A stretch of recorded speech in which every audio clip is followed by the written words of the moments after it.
C9, they're a tough team. They're still really strong. They play very, very well. They tend to not make too many mistakes, and when they do make mistakes, they'll try to hold out until the late game. The last time we played them, I believe we had a very passive game plan. We gave up like every dragon, like every baron, and we didn't actually do anything. Dominic gets some healing. There's Invidios taking a bunch of damage. 3 inhibs now gone. The last 2 games we played were pretty similar, where we were able to take advantage of the early game, and then as the game progressed, they were getting stronger and stronger, and it became really hard to beat them in the late game. They have kind of had issues like actually closing out games when it gets like super late. I think that's just the champions they're picking are just more towards like mid and early game. When we beat Curse, it's been from us getting a huge advantage early, and when we lost, it was them getting advantage early. Our last win against them, we definitely showed that we can beat Cloud9. So this time around, we don't want the same thing to happen. They kind of walked over us last game, and this game, it's our turn to return the favor.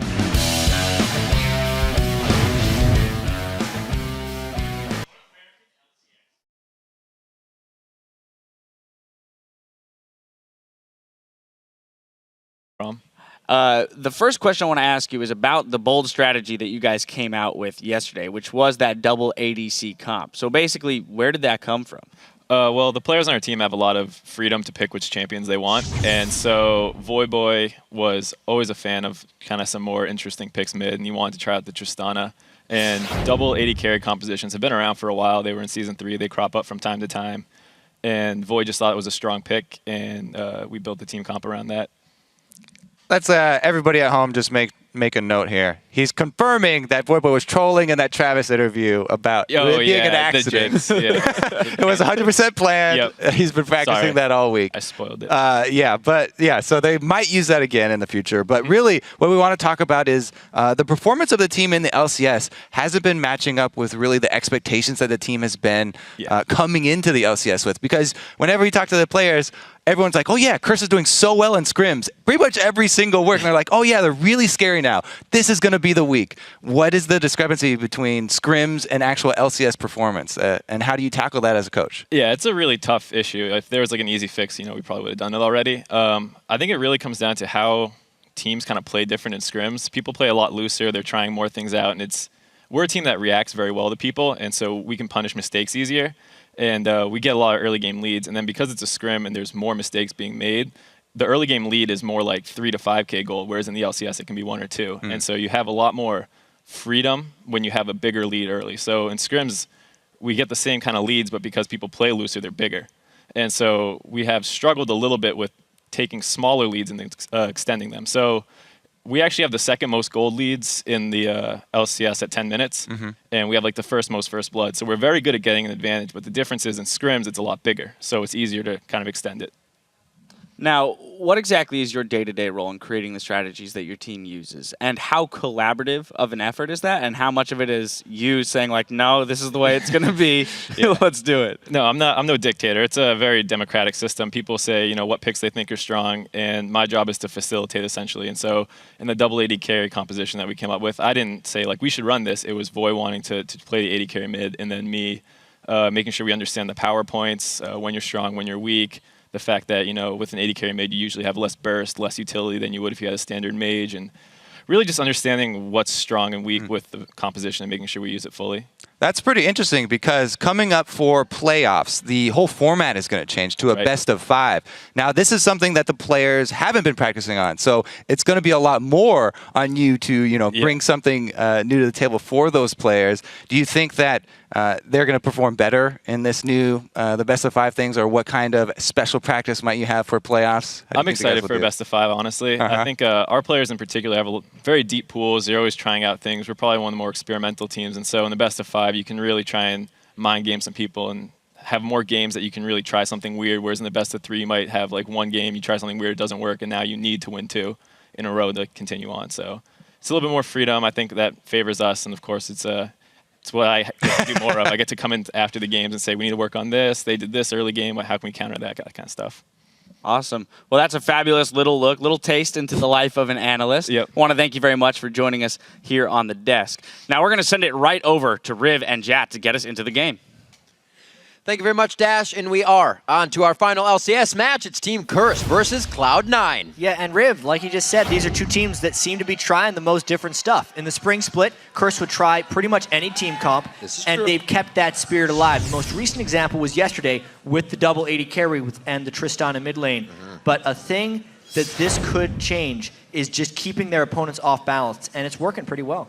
And they made it work the last time they faced off against Cloud9, and it gave them their first and only win against them in all their competitive play. Yeah, but Cloud9 have continued to show improvement since their lackluster start, and the swing back to a more traditional laning phase really seems to have helped their psyche. Against Complexity, both High and Balls were able to take control of their lanes and actually get kills in straight-up 1v1 scenarios, and Meteos couldn't be happier with that. He's done with the Jungle Buddy system, and then he could invade the jungle and take control over the enemy jungler because his lanes were winning. It was just a good, clean game for Cloud9. All right, let's get right into this one and check out the starting lineups. On the blue side, this time it will be Curse. That means it is Quas in the top lane, dominating the jungle, Voyboy in mid, Cop at 80 carry, and Xpecial wetting his whistle on support. And on the red side, it is Cloud9. Balls in the top lane, Meteos in the jungle, High and mid, Sneaky on AD, and Lemon Nation on support. Sneaky just gave a little wave to the fans. We'll be heading to the top lane for today's featured matchup, Quas versus Balls. We touched on it before. Both of these players have really benefited from the return of the 1v1 top lane. Oh dear. Yesterday, Balls had a very big game on Nidalee. He put up a lot of map pressure with Nidalee split push, and he really helped carry his team. But on the same day yesterday, Quas was able to shut down Zion Spartan on the same champion. And if he could shut down Balls in the same way, it would go a long way in creating a Curse victory for the second time over Cloud9. We'll have to see. If any, I believe if any more new champions come out for the top lane, it'll be Quas. He's the guy that brought us Aatrox last split and started bringing out a little bit of the crazy stuff. I think he could do it again. But we've seen a few different things in mid lane as well, and a lot of the focus of the junglers having to be towards the bottom lane. So we'll have to see how they coordinate. Curse likes to do a lot of little things in the beginning to get themselves going, and Cloud9 knows that's what'll get Curse the lead. Yeah, Curse having those small edges in the early game. Cloud9 also plays so well with a lead, and they've been getting better and better at creating an early game lead because of those standard laning phases they've been able to get. Also, just champion diversity as we move into picks and bans really shortly here. Meteos played 4 different junglers in his past 4 games. Or sorry, Balls played 4 different top laners in his past 4 games. 4 different top laners. Meteos as well started to break out the Nunu. Right, going back, picking some different things around, getting good jungle control, especially with Eve. And High still just playing pretty much every champion, starting to find some success. That's true. There has been a switch up of what High has needed to play in the mid lane. We are going to be in champion select for the last matchup of the day. We'll see if Curse can take another game off of Cloud9. It will be their last chance. It's crazy to think, actually, that the super weak victory that Curse had over Cloud9 was the first time Curse had ever beaten Cloud9. First time ever. So a monumental occasion for them. Syndra ban, actually, it's something High has been finding the most success on. Taken clean away. The Curse Cloud9 game was one of the very low kill games, if you remember correctly. Yes, 4 kills to 2, actually. Yep. That was the split push Jax game. Yeah. Jax, of course, hasn't been picked or banned too much since the base stat nerfs. Something we have to mention here, though, Yasuo not banned for the first time this week. Yeah. In our final game. So will Curse first pick it, or will they let it go to High? Because High would very willingly play that. Yep, even without Trist. Saw it a lot, mentioned it a lot of times today. They're going to go try it and true 3 times in a row. It'll be Quas's Lulu in the top lane. They've been doing that since the start, or I should say middle of week 8. Yeah, yesterday, Cloud9 actually played Lulu as a support. Big mind game coming in there. But, I mean, it's just the way these picks are going. Curse decided to do somewhat more targeted bans, especially with the Syndra being thrown in there. Cloud9 decided to block Dominate's Rengar because they're very good at coordinating mid lane ganks. But it leaves up a lot of stuff. Yasuo in particular, I feel like, is the highest priority of them all. Yeah. Don't have to pick. Don't even pick it. The elite. What's going on here? The Kog'Maw. Kog'Maw also has been banned out quite a bit today. Haven't seen him spitting up any Voidoos recently.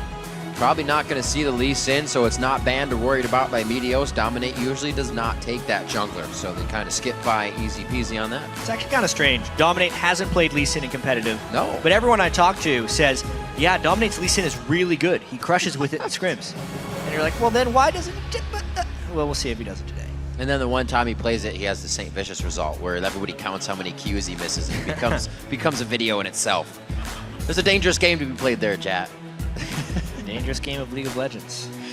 We'll see what they do have. I mean, Lulu top works so well with Yasuo mid lane, and Voyboy was playing Yasuo before all the other guys in North America were.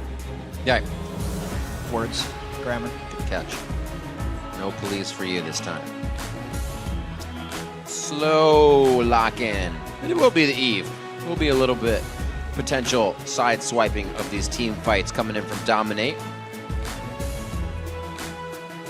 Had a good play on that.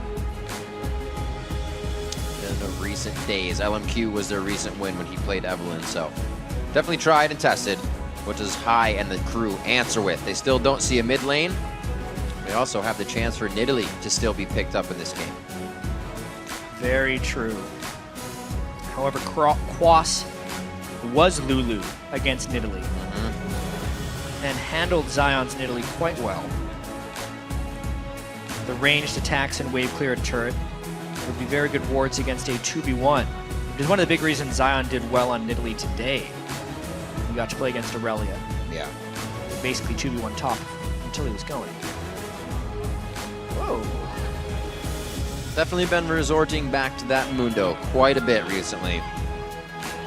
There's just a couple strange things about this champion select rib, and we did say these were two teams that tried the most stuff, so it makes a bit of sense that they do not have the same ban or pick prioritizations as other teams. But the fact that Braum fell through so many rotations back and forth in pick and ban, and the fact that Yasuo wasn't banned despite being banned in every game this week, and may not even be picked here. There would be a good choice if Voyboy did it mid here. They have tons of knock-up synergy already with Thresh and Lulu. There we go. There we go. It all makes sense. Switch. Is he gonna lock it in? Do it. Slow. There we go. He's making sure they wanted it. You didn't want to accidentally lock in anything. Yeah. High was ready with Ryze though. Easy. I think that's why they played this whole little mind game. Ryze is really good against Yasuo in lane. Able to itemize armor as well. So he doesn't have the same vulnerabilities that other mid laners would. So we'll see what High can do on the rise. Wouldn't say forced onto that, as champion pool getting a little deeper here. Probably up to his waist at this point. Has a few more to go after that, but it is a lot of safety for that Kog'Maw, for something Sneaky has been able to wreak havoc on before. And Cloud9 is going to have a very tanky team outside of Kog'Maw.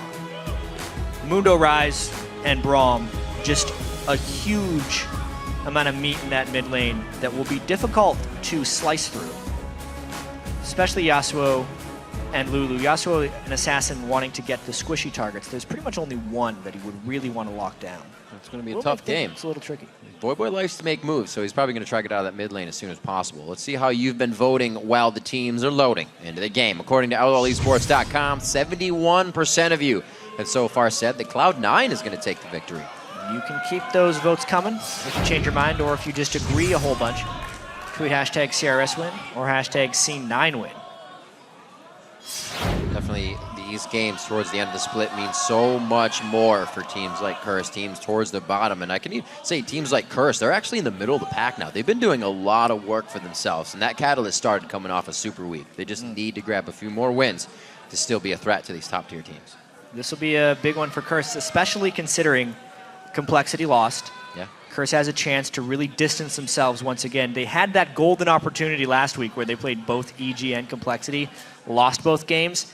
Curse is kind of turning into the team that beats the top tier teams and loses to the low tier teams. Almost like Cloud9. It's the opposite of TSM. Yeah, almost like Cloud9 indeed. We'll see how this clash happens here.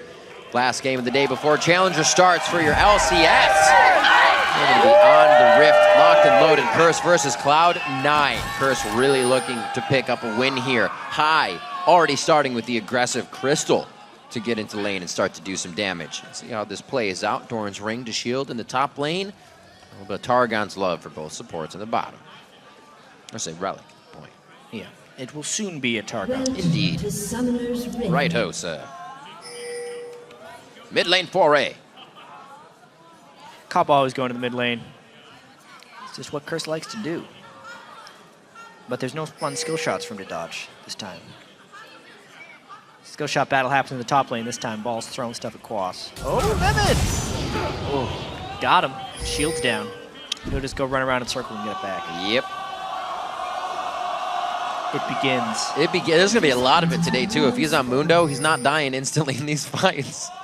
They're going to be chance for a while. So, Ball's got the home crowd on his side right now. See if this works for him.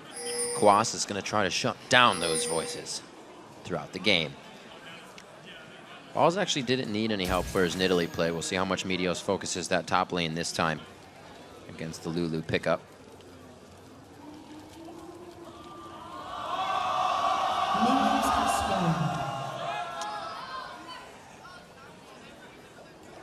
Nothing for I will dominate? That's rude. Can't do it. It's not single syllable. It doesn't work as well. Yeah, we can see standard lanes looking.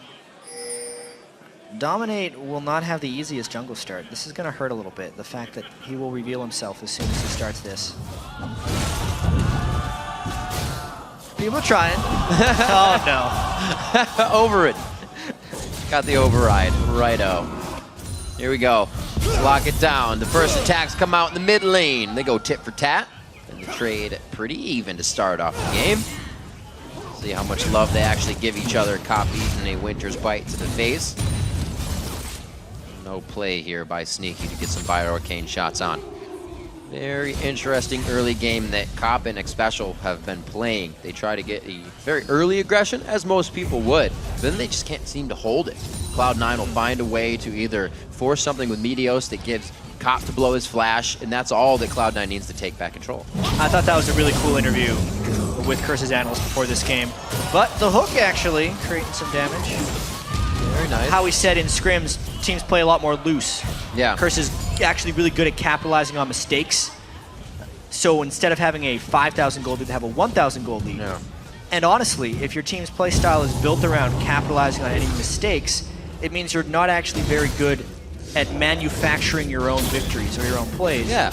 It makes perfect sense why Curse is having issues transitioning, despite being so good at scrims. They need to be the initiators of positive trades, not the beneficiaries of enemy mistakes. Right. So far, they have provided themselves a little bit of an advantage in the bottom lane, at least reaching, I would say 2 first. Yeah, okay. I thought they had 3s on the side of Sneaky already. So they're good and pushed up, but Elimination's already healed up.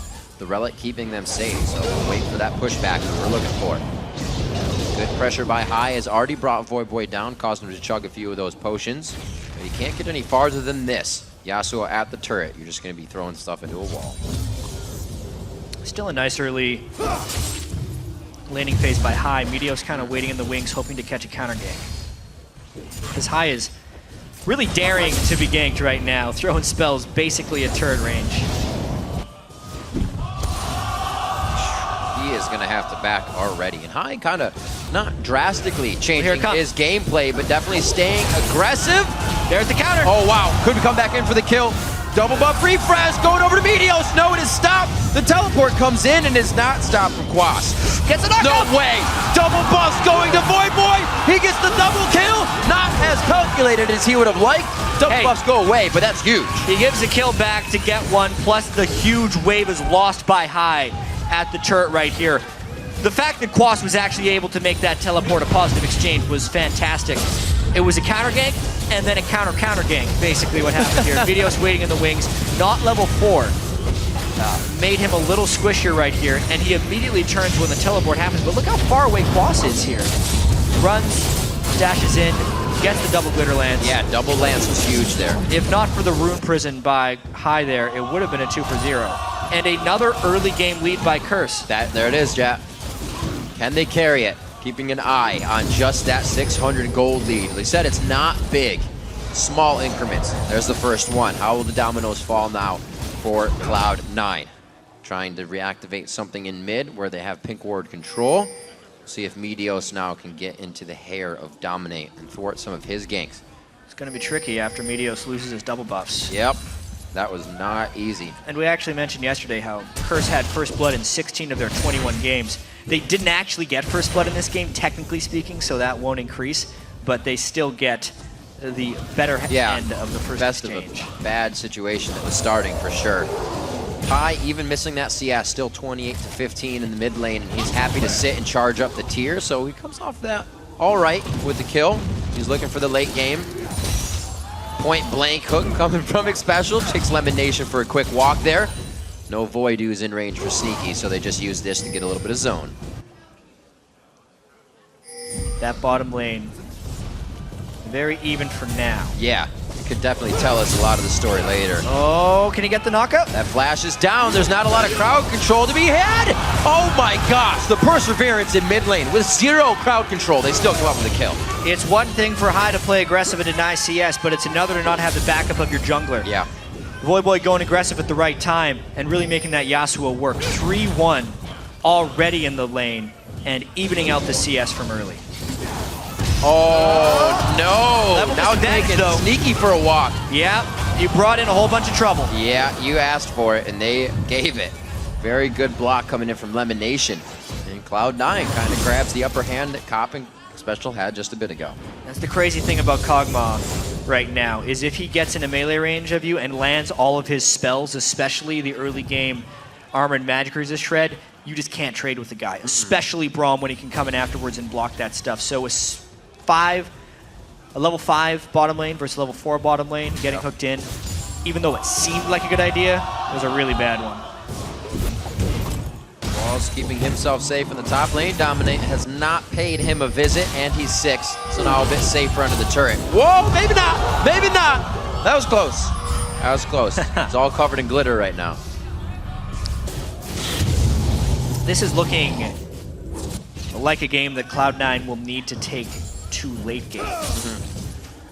Yeah, the builds, they're showing it as well. Sneaky's going for the Phage Triforce. He should have a good spike of damage around 13, 14 minutes. And if Cloud9 can control the dragons, they can do things like let balls just farm top lane and get high to be a huge rise towards the late game. They still have Cop they're looking at. Voyboy is going to be quite big at making plays as well. And like we said, once he does hit 6, once that potential comes in, we might see a little bit of roam from him. And High still has the potential to bully Voyboy in lane. Voyboy rushed Mercury Treads for a little bit of added magic resist, but most importantly so the root wouldn't last very long. And the stun from Elise as well. A lot of fight coming out of these teams. You can see that story being told by the CS. 8.5 minutes in, 40-40 in the mid lane, 60s on the 80 carries. These guys are definitely getting a lot of poke on in the lane. Missing out on a bit of farm. Let's see who that goes to the advantage of. Top lane, 73-66, so Quas is playing it nice. Chipping away that turret. Yeah, he'll get that turret before Quas, or Balls rather, can really prevent any ganks from happening. Nobody really wanting a full commit here, just the back and forth. Only 5s and 6s, kind of not allowing the gank to fully go through. Would love to have the ultimates on the supports right now, and that might be what Lemon Nation and Sneaky are looking for here. Getting good damage, trying to poke down Cop over and over with the Winter's Bite. And Lemon getting high to roam possibly. Oh, he's got to be careful. Ah, he realized he was hatching that pink ward. There's a lot of danger knowing how well Eve has started this game, but Cop is a little bit weak right now. That's the level 6. Lemon and Sneaky hit it, but they wait a little long in the Glacial Fissure. They could still get Cop out of this. The box is there. He gets pulled in. Sneaky can only watch Lemon now, but he walks in range for the stand behind me. Oh my God, teleport's coming in on board side. It's about to be a party, Jack. Dominate's gonna get locked up. They smell blood. They're gonna keep going for balls now. He throws down the ultimate. He can't. He actually doesn't have it. They are pushing Cloud9 off to this, and it could spell Dragon. Voyboy with one tap completes it. Will he flash? One last attack. The shield is too big. It's gonna fall soon. He gets the Q. Does he have a triple kill to himself? Balls now, or High rather, coming up huge. One last Q gets himself a double kill. Voyboy went way too deep on this one, and he gives up the 2 kills in the form of gold.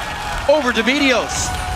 5v5 happened in the bot lane 10 minutes in. Everybody wanted to join the party, and Curse and Cloud9 both went a little bit crazy. Cloud9 comes out the victor and the dragon afterwards. I thought Curse had that until Voidboy dove in. I thought Curse was going to back up and be like, Dragon, let's go. I think they very well could have. I mean, first off, there's a lot to talk about this fight. Oh, yeah. The level 6 burst from Kog'Maw and Braum is massive. You just got to land a few spells in there incredibly low. The ultimate from Kog'Maw is what makes his trade so one-sided. They get the one slow, meaning they can land a whole bunch of other slows. Then obviously the missile created the heal being burned, which made you think Dominate was going to be able to come in and clean up very easily. Look at how many people are not in bottom lane right now in the minimap, and how many soon will go. Double teleports, obviously. Dom really didn't get the close he needed. The fact that he didn't finish off Lemon here really hurt them in the greater context of the fight, especially because Quas had to burn his ultimate on Dominate instead of Voidboy. They could have used it right there to get a quick double knockup, a quick double kill, and stop the extra shove from coming through. But then Voidboy chased into the turret, forgetting about Hive. Keep in mind, if they get those 2 kills in the turret, they could have backed up beforehand. So Cloud9 really capitalizing on Curse's over-aggression there and bloodthirstiness to keep this game close. Always wanting a little too much. And always giving them a little bit of trouble. 5-4 here. Gold is 700 in favor right now of Curse after that huge fight. Check this out. They actually lane swap. Balls and Hive right here. Voidboy won't be able to cut through the huge tankiness of Balls, even if he's built magic resist right now. This game also really reminds me of the last time that Cloud9 played Mundo and Kog'Maw in an eerie number of ways. It was against LMQ in week 7, Riv. But in that game, there was also an LMQ team that had an early lead, dove too far in the early game, and then Balls turned it around and got a bunch of kills. This time was actually High that turned it around. Yeah. But in the same sense, it's allowing this Cloud9 late game team composition an excuse to stall for later, because the big assault that was supposed to swing Curse into a huge lead backfired, and now they still have that late game composition in their back. Oh no, that's a Dedic special coming in. The combination of Living Artillery and Byrocane is such a burst. Usually an AD carry cannot bring at level 6. That's Kog'Maw's damage, and he's showing it right there. Good crowd control and teamwork by Lemonation and Sneaky in the bottom lane to get a winning lane out of that while being pushed in early at the beginning. Seeing Meteos come down as well, he only approaches the situation if he feels very sure about the result, and that's going to be a lockup. Oh my gosh, he walks around and does he have the kill? He already used his repel, but he does have his range of Q to get in for the kill, and he was very sure. Very well played gank there by Meteos, timing his spells just right. A lot of Elises will try for the stun first, but Meteos closed the distance to then make the stun a higher percentage shot. Also, he has the damage item for release, the Spirit of the Spectral Wraith. Also got the Summoner Heal out of comp on that one too. And Meteos has actually changed his Elise skill order since switching items. Most Elises have done this. The big thing that was happening when Elises were going the Spirit of the Ancient Golem is they would max their E second for a longer duration stun. They'd want it 2 seconds by level 13. Now that they have more ability power, they want the damage from that volatile spider. And the Spiderlings as well for just faster clear and faster damage. It also, in my opinion, helps the Merc Tread case for Voidboy, because there's going to be a bunch of micro stuns that he's now reducing. A 0.75 second root from Ryze early game, only a 1 second stun from Elise, meaning it'll actually be a lot easier for people to get away because he has those Merc Treads. Also, wants to get away from that exhaust. Lemonation is going to be throwing down on him. A little support wars going on. Oh, wow, looks like Special brought way more to the party than Lemonation. He had an invisible friend that was actually real. So Dominant came after him. No imaginations here. Almost finished up on the Triforce for Sneaky. Actually quite late for the average Triforces we've usually seen. Completed by 13-14 minutes, even on a semi-bad game. Voidboy getting some wards in. They have good coverage already up here, so it's really for Curse to get more coverage, try to give themselves options to be created. Heavy wards on the red. Interesting. Dragon 1 minute and 30. See if they can catch Meteos out trying to farm one of his buffs before they go for this. Right now they see him in the bottom lane. Dominate. Will not be seen. this bottom lane for Cloud9 is also really starting to take over. See, laning like this is one of the most underrated things that propelled Cloud9 to the top of the LCS for so long. It makes life very easy for Meteos when he has a bunch of winning options to go to. Should I go to the bottom lane that's killing a bunch of people? Or the mid lane with a really fed Ryze? I think I'll do either one. Uh-oh. Just walk away from the situation. Look at this, though. They were basically fighting off a 2v3. Now it's a 4v2, and they're still not going down. Very interesting. Quas did that teleport from mid lane. That's Yasuo on the top, and Curse is still going to stick with this one, trying to go very strong. Meteos on the backside to help protect. And he's quite big with the special finished up. Phoenix Codex as well on the backside. And that's the best. Codex. That is the best feeling as a bottom lane Riv, when the other team sends 4 people Everybody for you, and you just stop and you just get away. No problem. You know, Jack, you're talking about how everything's kind of working in Cloud9's favor. It really does. You're saying Meteos gets to do what he wants. He doesn't have to roam the jungle with Balls anymore. Balls gets his solo in the top lane now. And High can keep himself safe, which even puts a bigger smile on Meteos' face that he doesn't have to stay in the back pocket. So it's even just the switch in the patches really working out for Cloud9 when they were starting to struggle in the middle of the season there. Really fast Dragon as well by Elise. Stopping Curse from being able to collapse on them. Curse really wants to find a fight. They're feeling a little bit pressed right now, knowing everything has been going against them. Very aggressive Void Boy. Probably hoping the team could follow up on that if they did execute. They want it. So look at, he flashes! There's no flash on High, though. Sidestepped. Sidestep for 5 minutes. How's that? It's yet another force that doesn't work for Curse. They can only do that so many times before they lose control of the game. But because Cloud9 did do that Dragon, they're trying to get some turret pushes. They might get 2 turrets here. Nice influx of gold to bring it back to exactly even. The map pressure won by Curse. 3 turrets down. They're going to go ahead and start using power in numbers to make things happen for themselves. Cloud9 has still been trying to work the laning phase, get themselves up before they have to approach the fight. And it's like Curse said, we're going to have to bring that team that's ready to fight, a team that's ready to be mechanically advanced against Cloud9. Let's see if they can get that team fight going down. They have the Yasuo, and they have Quas for good utility once they get inside. But it's the late game that Cloud9's looking for. You see Sneaky's more than happy to Sneaky has been lock such a down this turret for Cloud9 this season as well. Yeah. Kind of the most consistent member on the team. So it feels good to have him on a Kog'Maw who is doing well. With the Trinity Force completed, him being able to abuse that quick range disparity with his maxed W, that first hit will be doing so much damage. If they can land any type of slow to begin the fight, it basically means Cop would have to flash away immediately.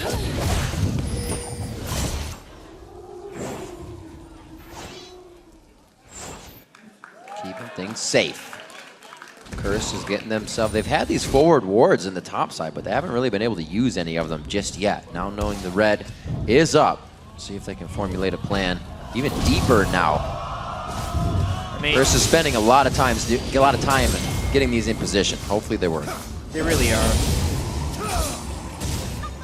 A lot of minions were lost there just to get the red buff, but it's all about whether they can capitalize that into kills. They're trying again, but here could be the counter. Another whiff. Oh no, just to the left. Xpecial trying to predict the walk of High coming in, but he gets locked up and he doesn't make the move. There's the ultimate onto Void Boy. Very early, but that utility is going to help him stay alive for a second. Sneaky on the backside, able to quickly shred through. Looks like the HP bars weren't even there for Curse. Meteos now having to form a new formation. As Balls comes in, he's going to take down Xpecial with the Burning Agony on. No! The Summoner heal comes out. A Cathian surprise from Sneaky. True damage takes down Xpecial. Cop coming up, getting excited. He's taken down one of the Spiderlings. And what a chaotic fight that Cloud9 falls to. Curse had more people in that fight, and their continual attempts of finding a fight paid off. Finally paid off, exactly. They're now up 9 kills to 8. And that was a scary looking fight because it didn't seem like they're going to have the damage to take down Kog'Maw, but they killed enough damage that they had the time to do it.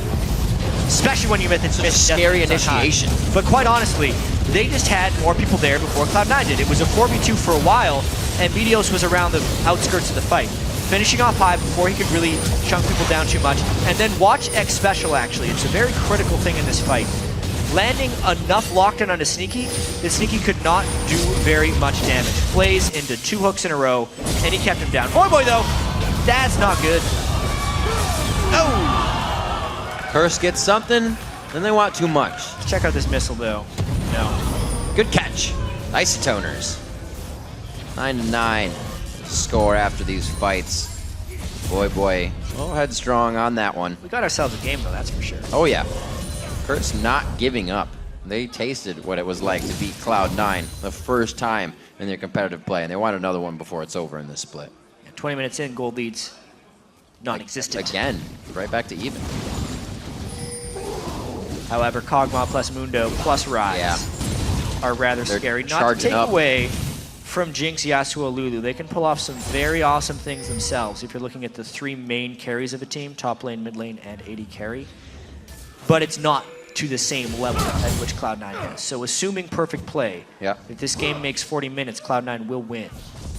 Very according purchases coming from the supports as well. Lemonation looking to stay even more tanky with some Ninja Tabis. I like the purchase from Xpecial on Lucidity Boots, wanting to create hook opportunities. Keep those hooks coming. Yeah, that wind wall doesn't stop too much at the turret, That's pretty much just Sneaky's damage, taking Voyboy to 25%. Just missing the cord. Man of the hour enters the fight with the team in mid lane. And it looks like they're going to try and get this turret. They should have it on this push. I don't think Curse is going to have enough power to stop. Curse is backed up into their side of the jungle, or their side of the jungle and the map, but they've gotten the Baron wards they need. 2 pink wards on that will give them enough time to set up some defense if Cloud9 feels like they have the advantage there. Voyboy needed to go back to base long ago. He was chunked down. Oh yeah, in that situation. He was chunked down, and then he long spent outside. about 15 seconds taking the raid camp. And because Cloud9 ended up seeing him doing that, they can now get ward control for Dragon, which is really important in games this close, especially when Curse is the team that needs to make the moves. Cloud9 in full position to take this Dragon because there's no ward control from Curse. You have to realize every action has reaction. Even the small visual of Voyboy doing the wrong thing. They know now he's in the bottom lane. This is going to be once again uncontested. And look how dangerous this is by Owl Dominate walking in there. They do get the scrying orb off, but it's too late. Nothing. Eats up the choppers. High is still in there. Almost sees it, gets a flash, gets Cobb's flash, so that means he needs the lantern, but he goes down instantly. Yes, he got the rocket off, but was it enough for the team to continue the damage? Dominate gets the ultimate. That was in defense this time. We just saw Curse doing everything on the offense. What can they do now to recuperate after they've been initiated? Boy goes 1. Can he get another one now? It's going to be on to Lemonation. He gets the next kill. That was a shutdown coming into Meteos. Does he have the gap closed to take down balls? No, he does not. And he's safe under the turret, but this looks like another turret takedown coming in for Curse. As they get a little more, they take a lot. Wow, the gold is still even, unbelievably, after all this, but Curse is pushing 3v1. Ball's the only lone survivor. That was honestly Cloud9 reaching a little bit too far, and Voyboy being in just the right position by the end of the fight. They end up taking another turret in this one and are doing just enough to keep themselves in position in this game. Being such a complete monster. It went so different when Curse initiated. So here's the thing. Yes, they didn't kill Cobb, but Hyde basically died in the process. So those are kind of 2 big carries taken down. And then it's really about Voyboy here coming in from the back of the fight. He doesn't actually ult to finish off Sneaky because he didn't need to. Right. Then you get everybody. He finishes off Meteos right there.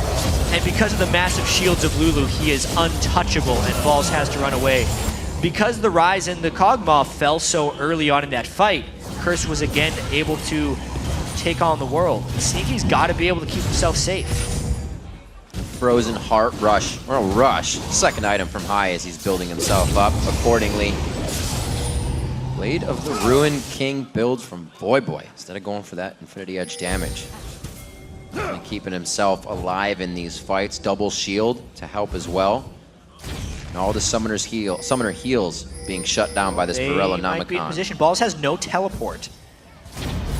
Cloud9 is smart to get out of there as quickly as possible. He's cruising. He's going to be walking through a lot of wards right now. Curse back to the mid lane. Doesn't look like they're going to try to get anything out of this. itemization-wise, Cop is really far behind this game. Oh my gosh. Yeah, just the Infinity Edge and Zeal. So it is He's really only got on 950 It's gold. really on the shoulders of Voyboy. Cop gonna have to be doing the upfront damage. He needs more of that. Sort of making for Voyboy though, taking on a tank. Oh my god! Almost on the end, but the speed allows him to get out safely, and we can see what Voyboy now can do by himself. The correct build, that percent damage from the Blade of the Rune King chunking through the HP bar of Balls right now. 11 to 13 as they may decide to coax out a Baron. It is so dangerous. Yeah. They're basically only Yeah. playing for vision control right here. They're hoping that they can catch Cloud9 in ward control wars. Oh, so no way! aggressive. No way! He goes on to Sneaky. He closes that gap immediately, and he puts him up into the air, and Dunkster down to the ground. Dunkster, is that even a word? It is now, because Voyboy just did it. 26 minutes in, I cannot believe they got a pick solely on the AD carry out in mid lane. Hey, Voyboy is using the mobility of Yasuo, and Sneaky is getting caught in some uncompromising positions. The ward is on the Baron right here, no Kog'Maw. But Baron against Ryze is a very scary proposition. I feel like I've seen this game before. Oh my gosh, deja vu as we're coming in. Lemonation's gonna try to get a Glacial Fissure perfectly in the Baron den. He does. Xpecial's forced to flash out, and that's eyeball. Sneaky is already down from the previous engagement. That is gonna be Quas dropping now. Meteos, they are all over Cloud9. Balls next. In the eyes of Curse, they could get it. That's gonna be the zap. That's gonna be the takedown. Xpecial looks for a hook to bring in Balls, but he's still the last one standing to run from the fight. Meteos focused the Baron there to make sure that it wasn't a total loss for Cloud9.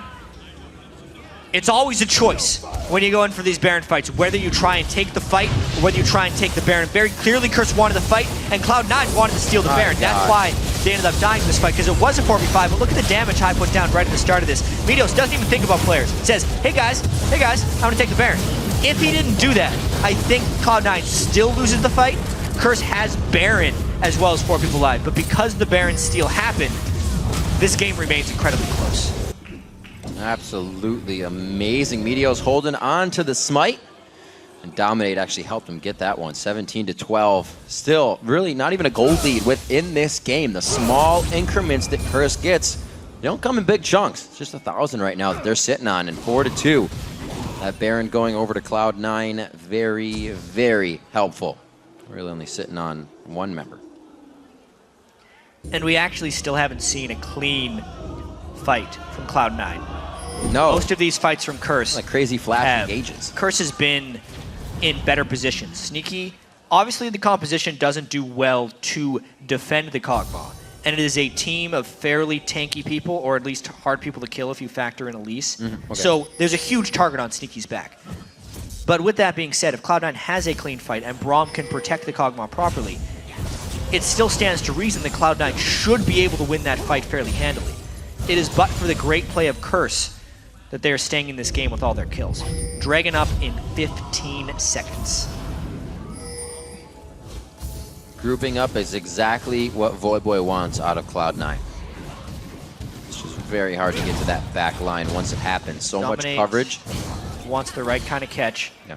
They need a way of knocking up Sneaky as well. Quas is doing a split push here. It looks like they're contented to give up this Dragon and not face them 5v5. There's a bit of respect there to the team cover. Where are they going to take this? Looks like they're going to go top side. Baron's down. Map is objective free. That turret is very low. It's going down no matter what after this engagement. And Balls may be going down too. Would they Cuddly incoming. And it may be Cuddly going down. Balls is going to get knocked up. Ouch! They give him a kick right in the name. Another one right there. They get the kill on the tank, and now they have minions with the 5v4. They did burn a lot of ults, so the dive efficiency here could be questionable. The hook misses as well. Oh my gosh, the ultimate AoE coming in from Ryze is doing enough damage to probably turn this fight. Where's Sneaky on the outside doing enough shots. Voyboy in for a quick static shiv proc. Good damage over on the Lemonation, but they don't take it. That one shot goes down. Curse, Cop able to pick himself up a kill. And it looks like they will reset for another attack. These teams are playing with fire, Riv, because off. if they get one reset onto Jinx, it could just be curtains. And they were standing in a group for Ryze AoE, so it could have just went back the other way just as easily. Very, very interesting altercations between both teams. as they commit and then disengage to these fights almost at the same time. 1,600 gold sitting on Sneaky right now, probably looking to turn that into a Phantom Dancer when he can. More crit, more power, more Kog'Maw. He's been hitting pretty good living artilleries. But both teams seem to be getting the fights they want. One happens in favor of Curse, one in Cloud9. This has been an action-packed game, and honestly, I've been really impressed with the amount of aggression these teams in general have been taking this week. We definitely we definitely had that week of super slow games when the AD carry itemization came in. And I could be reading too much into this, but when the AD carries became so much more powerful, teams weren't really sure how to react because it had been a while since they'd played the incredibly aggressive dive the AD carry or be killed game. Right. And they were just staying away from each other for so long.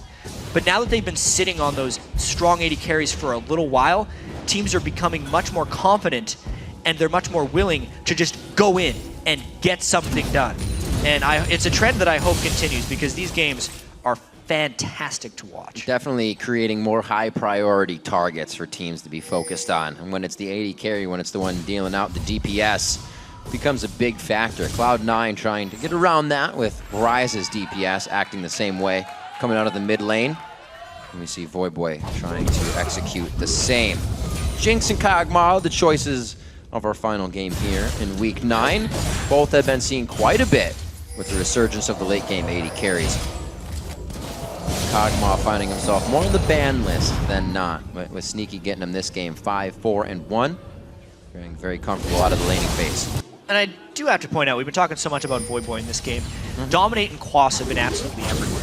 17 of the 19 kills for Dominate, and as a top laner, Quas has been involved in 16 of the 19 kills. That is almost very omnipresent, unheard of. And they weren't coming to his lane. Those were all teleports that we've seen throughout the game. Definitely making those opportunities. That's the first pick Lulu paying dividends. It's crazy. Get that first pick quite a bit for themselves. You can always get a safe lane out of Quas. Definitely this time some results. 300 CS to 220 in that lane. Still actually quite low in the realm of CS with the amount of engages we've had in this game. Everybody's focused on champions and sharing minions in the lanes, as you can see. 57 seconds on Baron. Both teams pretty much just biding their time until the worm resurfaces. Which will happen in 51 seconds. That is true. Wonder if Quas will try and get some split push going. No Lich Bane, which will slow down his split push a little bit. I also have to point out Sneaky's Phantom Dancer on Kog'Maw. Yep, just got that. You usually see an Infinity Edge or a Last Whisper as that third item. But in this game in particular, you can see almost no armor being built onto Curse, and a Phantom Dancer instead of an Infinity Edge, because it will grant him a little bit of extra mobility, and he really needs that this game. As well as if you're able to just stand still and auto attack on Kog'Maw because of his percentage health damage, Phantom Dancer will do just as much in that case as an Infinity Edge will at this stage in the build. Looks like they're trying to get everything cleared out now. Baron is live. The Nasher is teleporting the in, objective. actually. Oh my That gosh. is a really early teleport. They have a pink ward inside. They say, let's do it. But, I mean, Oh how my long word. is it going to last? They already played this game once. Dominate's got to run around. They're peeling off, but Cobb doesn't know he's about to get whacked. Oh, that's actually on the same team. What am I talking about? Lost here. I'm getting so excited I want to fight. Balls on the backside. Damage on this Baron. It's actually about half health, and they're taking a little bit of poke. I'd say a little bit too much. X-Special looking a little bit vulnerable here.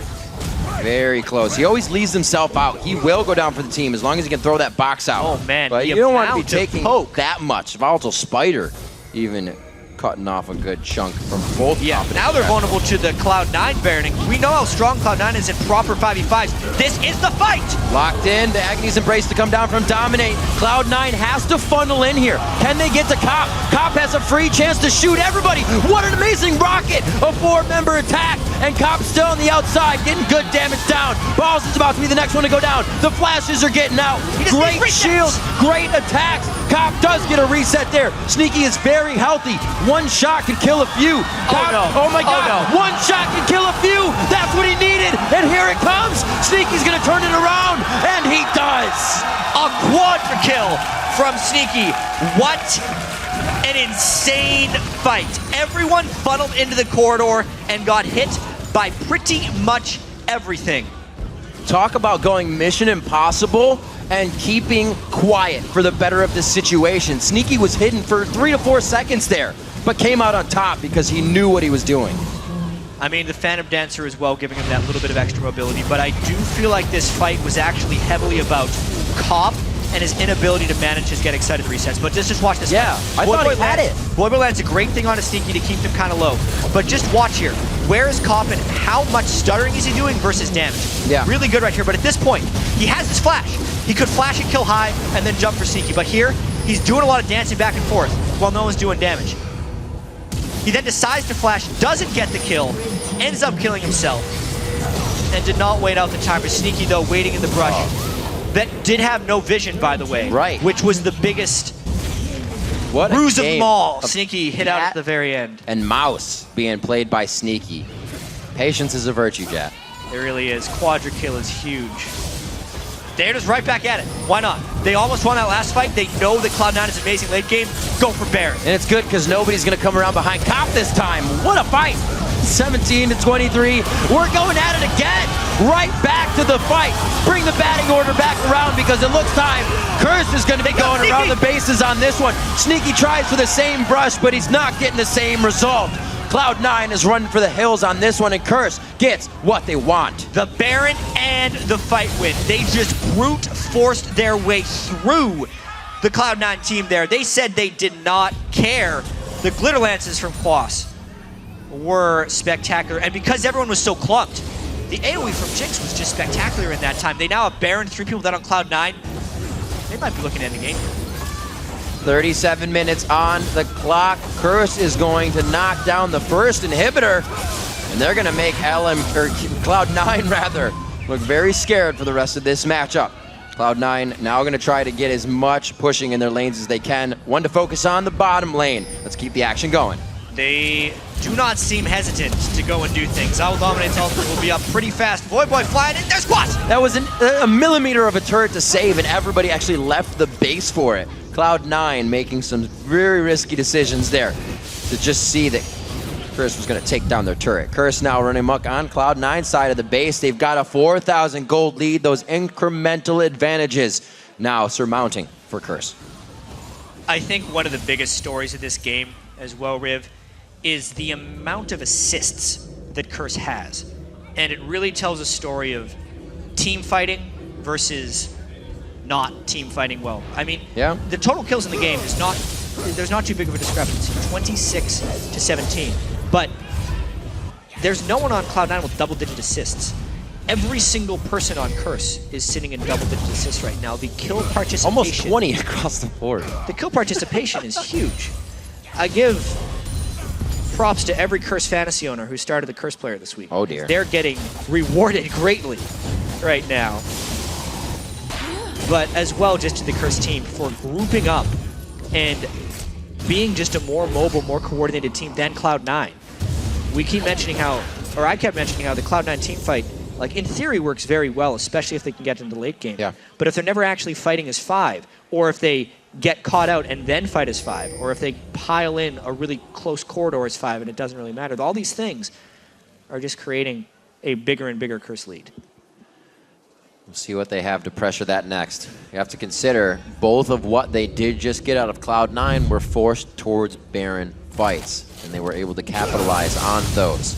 Yes, we did say Curse had trouble getting things to happen, but they had the objective to be the catalyst there. Can they make it happen straightforward now? Breaking through the second turret in the base of Cloud9 is going to be a little bit more difficult with all eyes on them. Voidboy has been a monster on Yasuo this game. Really, Curse has played very, very well. Very Aside from that early slip-up, honestly, when they overdove the turret. There's the overdive, then a little bit of a fight at Baron versus health. But with all that said, it's a 4,000 gold lead. This game is still close. At the this itemization point, strength of Cloud9 is very real. No meaning. Sneaky still does a lot of damage. But Eve is behind them. Here it comes. Where's the follow-up? Oh my gosh, they almost don't even react right away. They don't even know what's happening. A fly-in and a crush here from Curse. Lemonation goes down, but do they have enough? This is now very chaotic once Cloud9 has figured out what was happening, and it doesn't come so easy. They get 2 on each side, and Curse is forced out of the base. Voyboy and Quas, the 2 solos going down just for 2, but basically the 2 most supportive members of Cloud9 fall. Meaning all the damage in the world is up right now for Cloud9. They got to be careful to dodge the crowd control if they decide to fight this. But a base defense successful for Cloud9. Very good job. They didn't get the inhibitor. Good play by Cloud9 coming out. Balls will start to get the lanes pushed. Yeah. See this I mean, one look at more Dom. time. It was a great open. You can see how threatening he is to Sneaky. But the follow-up never arrived. No one else could help him. No. Everyone else gets caught up in the turret. Lemon Nation killed first. A lot of health to go through there. Yeah, Voyboy was a blur in that one. Just a mess on top of that turret. No one focusing on the turret. They're going for the ace and then win. Yeah. Gotta take the white. All right, so let's see. Curse working what they can now, having a bit of trouble getting inside the base of Cloud9. That 4,000 gold lead, like you're saying, Chad, at this point, 70,000 on each team. They might as well not even be there. See what Cloud9's next move can be. I feel like if they actually get the upper hand on a fight, they'll be right in Curse's base. Curse is not having an easy time with these engages. We're 41 minutes into the game now, so death timers are nothing to joke about. That too. Have a long time to take a waltz down mid lane. Shortest lane of the game. Cloud9 will for sure make use of that. Moving up now. They are getting obviously pushed towards the open inhibitor. Work that till it goes down, but their side lane is now towards the top side. It's not going to hurt. They have a minute and 20 to do that. So just a note on item builds as well. Quas obviously built the Morellonomicon this game on Lulu to try and prevent Balls' regen on Mundo. But because he has that itemization slot, he didn't have room for Azanias early on in the game.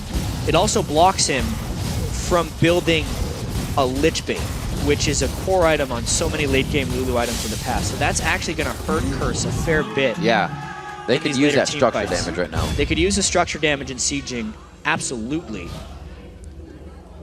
As well as if Quas can actually get in the backline on some squishies. That burst damage he would be able to have from the Lich Bait is huge. I'd almost say it's worth it's almost worth to forego the Zanyas. But he's completed it now, and that's basically max item. No Lich Bane is possible for Quas now. Voyboy's at max items, you know. You look at High, and Sneaky's almost at max items as well. If Sneaky gets to that Bloodthirster, he's going to need about 1,000 more gold. He is going to be a huge damage threat, but still very squishy. They found Dominate. This could be the fight. Do they focus him though? Dominate is very big right now, and they have to find where the DPS is coming from. Balls, that's the Morellonomicon keeping him down. Cop threads the needle and finds the rocket hit. The flash over the wall. All-star special play, but can the team follow through? The shots are coming in. Cop gets one reset. Cop looking for another one. They're going to be coming off the rest of the team, and Curse almost dominating out Cloud9. But wait, Sneaky's having his way with the team, and he comes up huge. Curse is aced.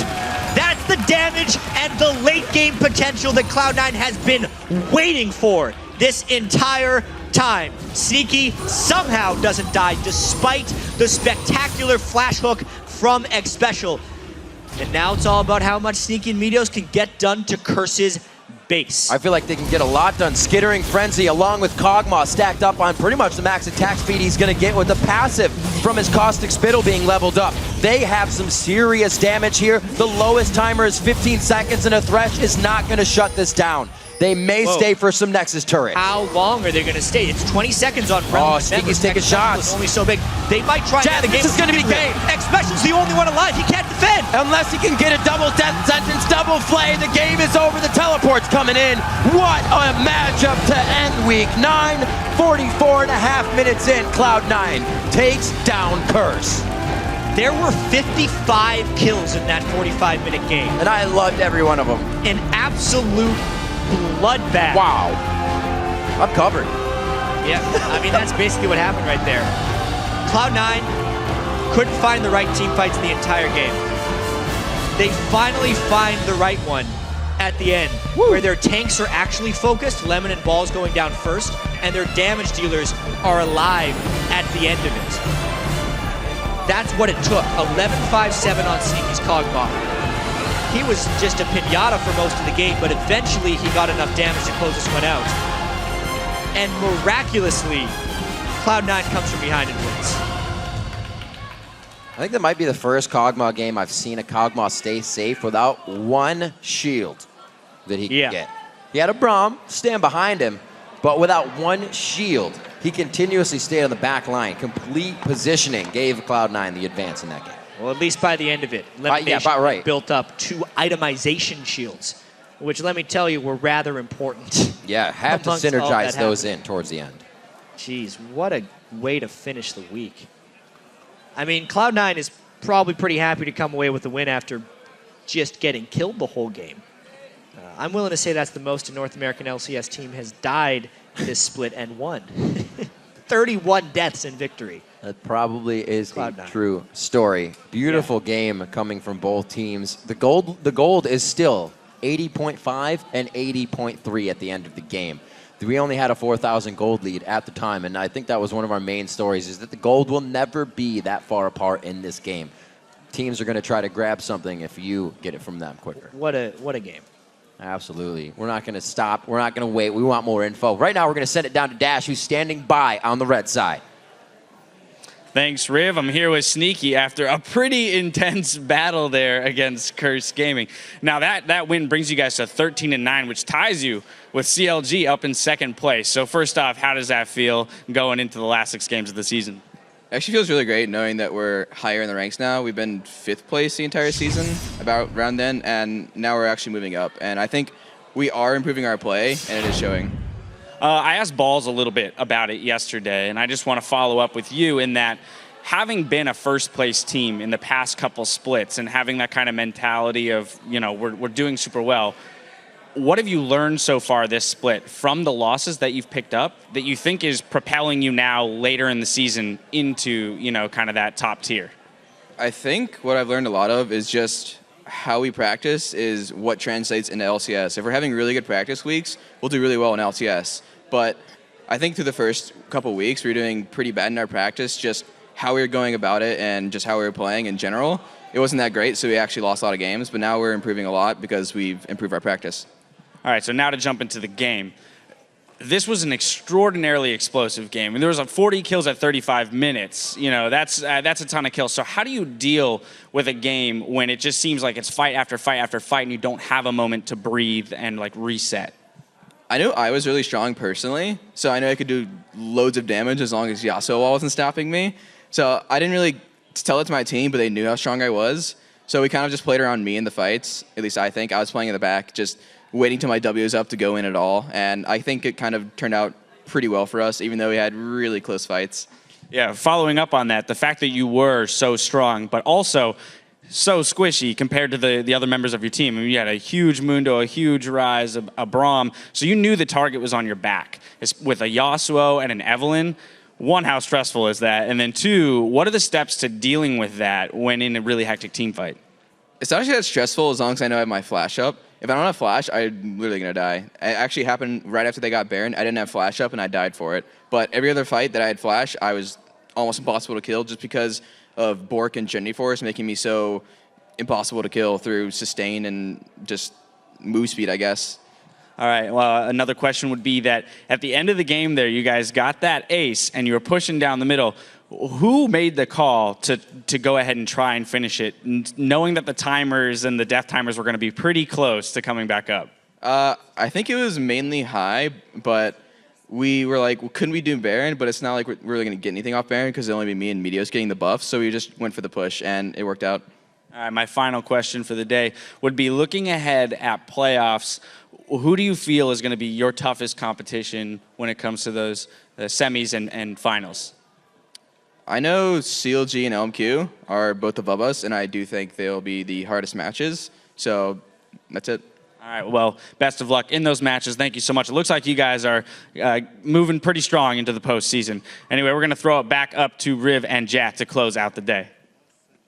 Thank you very much, Dash, and an amazing game indeed. I don't think we can say it enough out of that. All the games today, very competitive. I really just have to say, even in defeat, I think Curse made some really positive strides. So much of their previous games have been capitalizing on teams' mistakes. They were actually trying to make a lot of big moves, even if they didn't work out with victory. The fact that they showed the initiative, made the initiations, and had Cloud9 on the ropes is a good testament to their future. And we saw a lot of players bringing out some news today. Not new for Bjergsen, but he brought Xerath out again. That was Hai's first Rise that he brought out, so he was playing quite strong on that. We saw LMQ kind of return to a few things, and the Gragas working again for them with the Lee Sin. A lot of things that are coming to fruition for these teams that are seeing that they work, but then again, you're giving the other teams an idea of how to stop it, so it's only going to get more competitive. We saw that this week in Week 9. So let's pull up the standings to see how the table is set. In first, it is LMQ with 15 wins. And 2 games ahead of the pack, but tied for second is Cloud9, CLG, and TSM. That's One right. game back is Dignitas in 5th with Curse in 6th. Always got to be a tie this season. Complexity sits in 7th place. They're going to be followed by Evil Geniuses in last. And there were a ton of LCS big plays this week, but let's break down who were the OP players. Up first, it's Ackerman in the top lane, who showed just how dangerous the Fat Man can be. His Gragas helped secure LMQ's hold on first place. And in the jungle, another player from the same team, it's No Name. He consistently gets his team off to an early lead, and his Baron steal out LMQ to take control of the game against CLG. He's also their primary shot caller. And in the mid lane, it's going to be Voyboy. He surprised a lot of people with his Tristana pick, and not least of which were the Dignitas players. Then today, he turned in a valiant effort as Yasuo against Cloud9. 10 kills and 17 assists in that game. OP at 80 carry, it is sneaky. His Kog'Maw was responsible for their incredibly close win just now over Curse to make it 2-0 on the week. And finally, on support, it's more from LMQ. You can depend on him to secure early kills for Vasily, and it brings a lot of lane pressure. But one player who stood out this week above the rest is going to be LMQ's Ackerman. Yeah, he kind of proved himself to be the master of Gragas in North America. That kill was a shocker for everyone, and then he was the last man standing to close out that game. I mean, he builds Gragas differently each game. He also used the champ to match effectiveness, and honestly, he also helped them take sole possession of first place this week, which is the biggest thing of all. It's been Xiao again and again for LMQ. It's Ackerman's turn to step up a bit. They've secured their playoff spot, and no problem to him, kind of showing that the big man can still be an assassin of some types if he really gets going. So the LCS will be back next week, starting off with a popping hot serving of the LCS preview show on Thursday, 8:30 a.m. Pacific, 5:30 Central European Summertime. Make sure to catch that. Then the European LCS kicks off with Roccat versus Gambit, followed by Millennium taking on the Copenhagen Wolves. And then the North American LCS returns on Saturday, starting with LMQ versus Complexity, and after that TSM will battle it out with Evil Geniuses, followed by Cloud9 versus Dignitas. For a full rundown of the schedule, head over to lolesports.com. And as we throw it over to Freak and Zyrene for the North American Challenger Series, let's take a quick look back at some of the highlights from our day so far.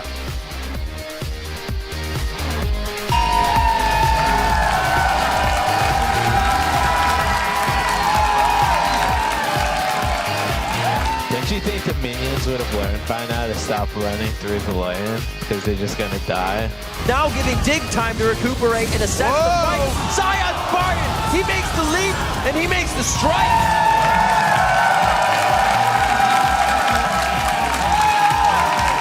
Give me some skin.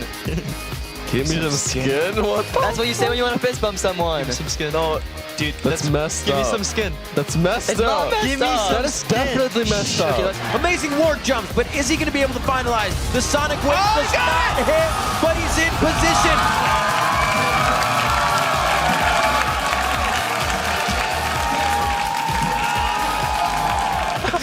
You are my fire, the one desire.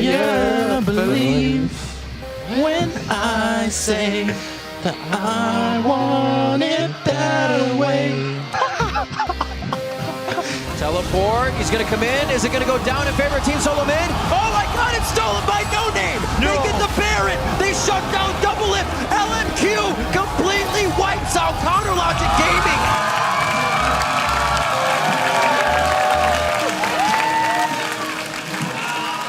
Sneaky is very healthy.